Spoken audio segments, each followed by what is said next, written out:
What's good, you guys? Your boy Bill Mahari here, represent Mahari Nation Sports Podcast. Hope y'all been having a good week thus far.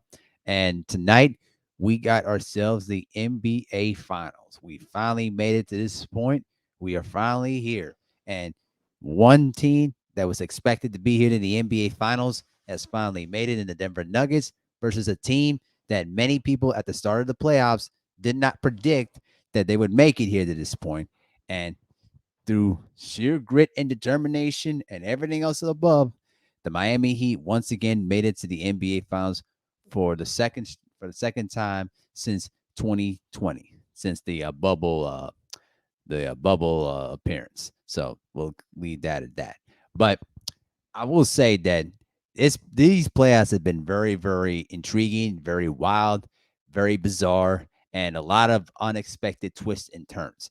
And most notably, the Miami Heat, in of itself, making it to the NBA Finals is an amazing accomplishment.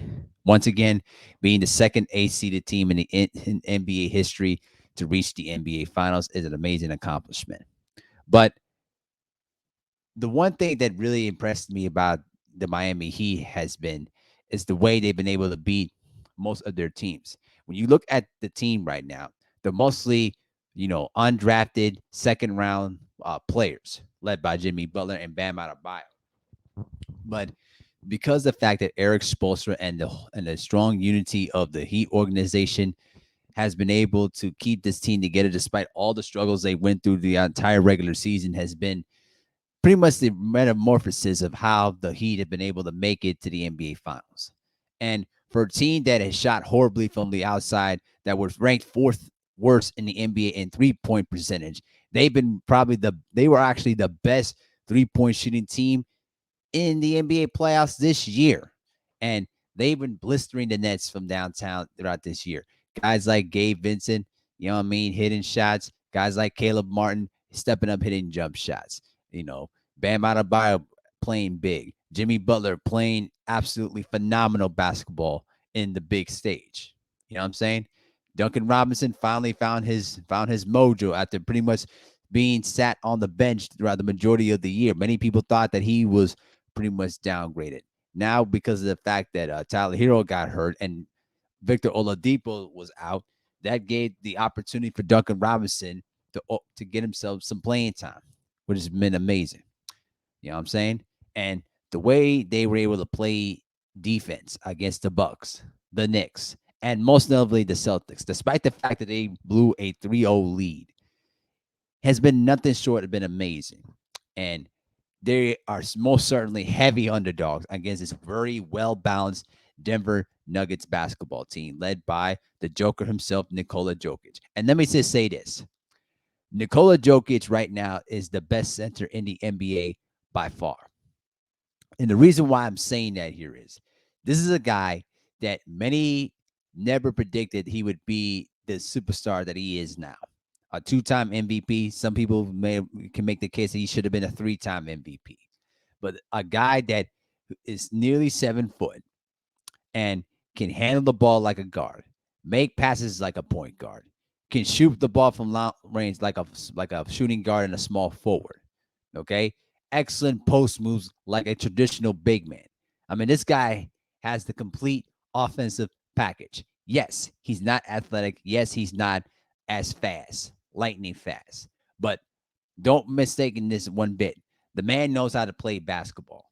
And now he's got a team, a well balanced team. Jamal Murray has been having a spectacular all star caliber season. You know what I'm saying? And I always been believed that the X factor for the Nuggets has always been the play of Jamal Murray. And this year, Jamal Murray has stepped up his play to all star caliber level. Then you consider the fact you got Aaron Gordon, providing you 15 points in the starting lineup. You got Michael Porter Jr., Kentavious Caldwell Pope.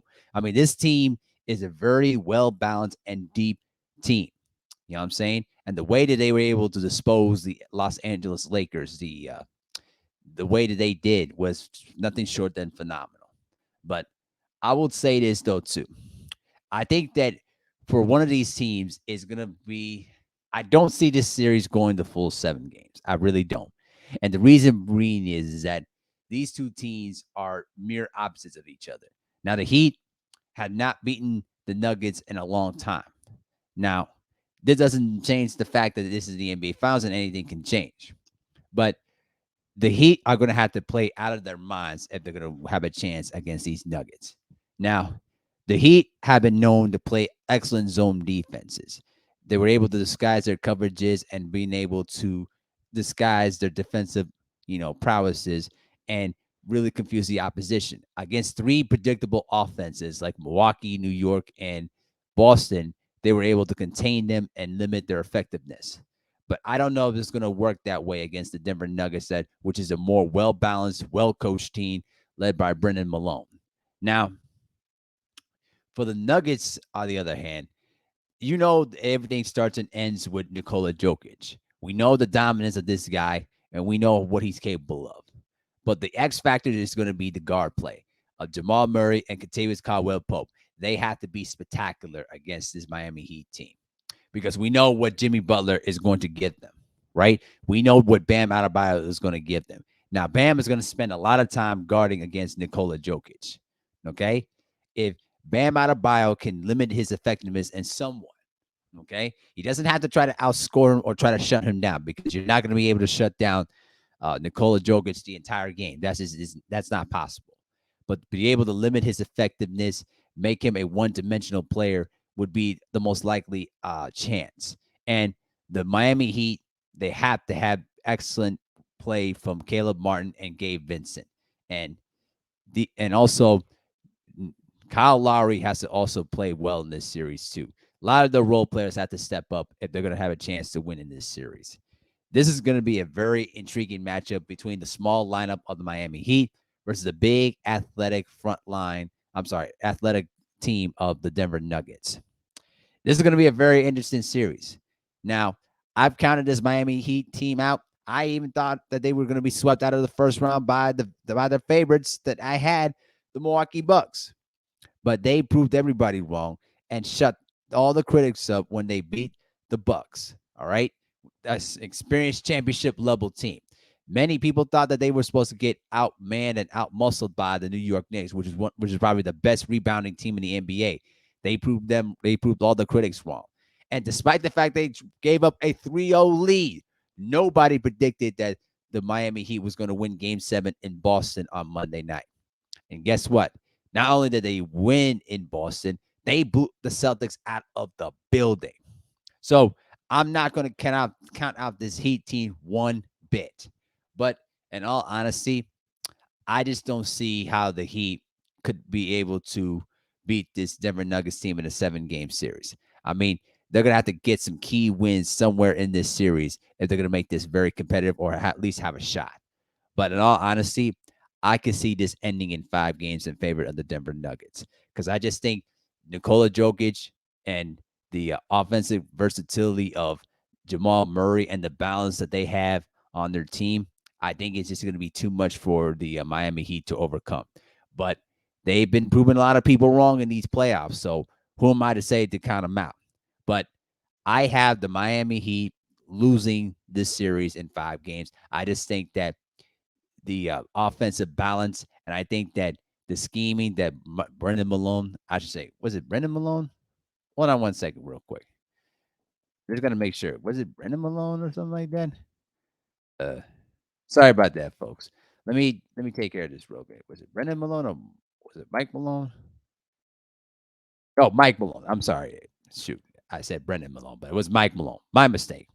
But yeah, the thing that I'm going to tell you right now here is I have this Denver Nuggets team winning the series in 5 games. I just think that the offensive balance is going to be too much for the Heat to deal with. So that's what I believe, but anything can happen in this series. So we'll see how it happens tonight when game 1 begins, and we'll see what the matchup tells and how I'm going to see this series. So get ready, get set, and get loaded, guys. This is going to be a crazy series. So let me know what you think in the comment section below. And with that, I'm out. Peace.